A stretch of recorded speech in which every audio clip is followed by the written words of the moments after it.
Yo, yo, yo, yo. Good morning mga uwis.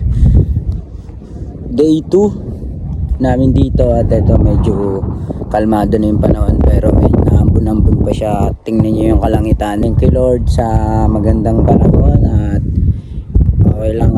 Yan, medyo madilim pa ang kalangitan pero goods lang din naman. Malakas lang talaga yung hangin kasi January ngayon ay amihan dito sa Pagbilao at kung mapapansin nyo sa bandang likod ko ay low tide. Talagang sobrang low tide mga boys. Check nyo.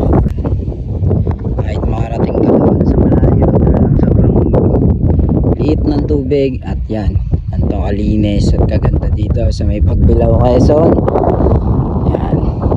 Yung mga kasama natin tulog pa. Tulog pa sila halos lahat. Yan yan.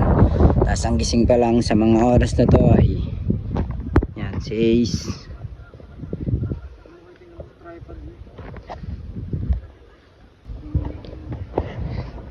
Pakulo na ngayon ng sopas. Ayan ang itlog. Sopas kami. Yan. Kasama ang gising na rin yan si Daet. Halos kanina pa kaming gising kasi kanina ang lakas ng hangin mga bandang 4. Sobrang lakas doon kami nagising tatlo. Si Daet tapos ako. Ngayon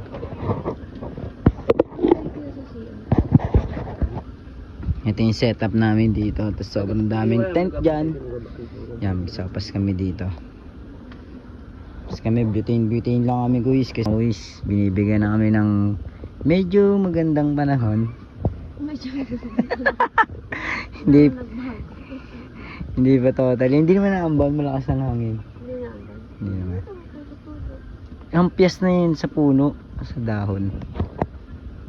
Baka nagtataka kayo mga quiz kung paano kami nagkakaroon ng pagkain sa araw-araw dito. Ako, si Chow at si Kuya Ace kami yung nag-aakyat baba doon sa may bundok na halos 15 minutes na lakarin at putikan pa. Di ito tinatawag na sakripisyo. Ito ay para magtulungan kami at kami lang din may alam kung saan mamimili at si Chow lang din yung may motor na dala dito. Halos 4 na araw kami na andito, 4 na araw din kami nag-aakyat baba. Pero safe lang din naman dahil ang bunga naman noy ay ang pagkain namin lahat.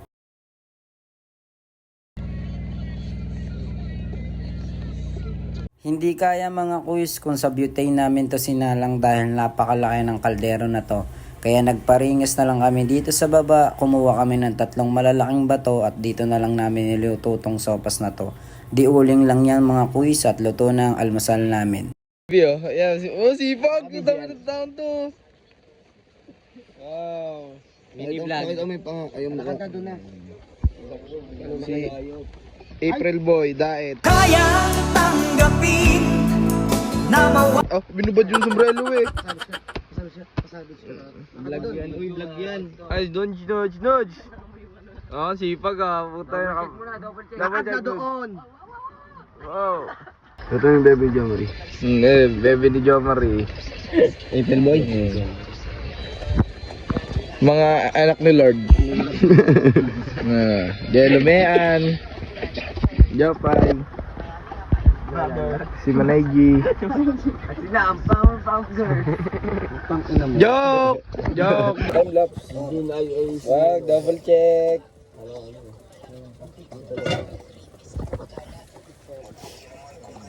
Kala, parang tanga to eh.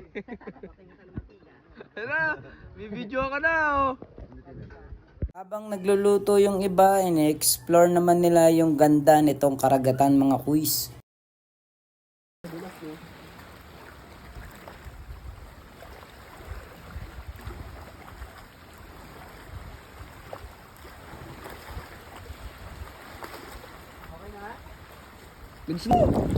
Ayo guys, double check kayo sa akin. Andito kami sa Pagbilao guys. Solid. Dahil ba to? Guys.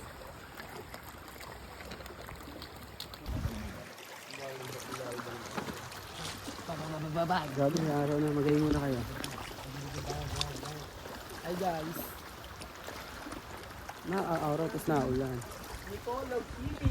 Boss, Kahit hindi kami binigyan ng magandang panahon mga kuys, eto nililibang at ini-enjoy na lang namin, nire-relax itong napakagandang kalikasan mga kuys. At pasyensya na kayo kung medyo maikli ang day 2 natin, pero sinisiguro ko sa inyo yung day 3 na napakasaya at sobrang adventure. Muli ako si Nudge TV, na-miss ko tong outro ko na to, palagi kayong matutulog at huwag nyo kalimutan dumila.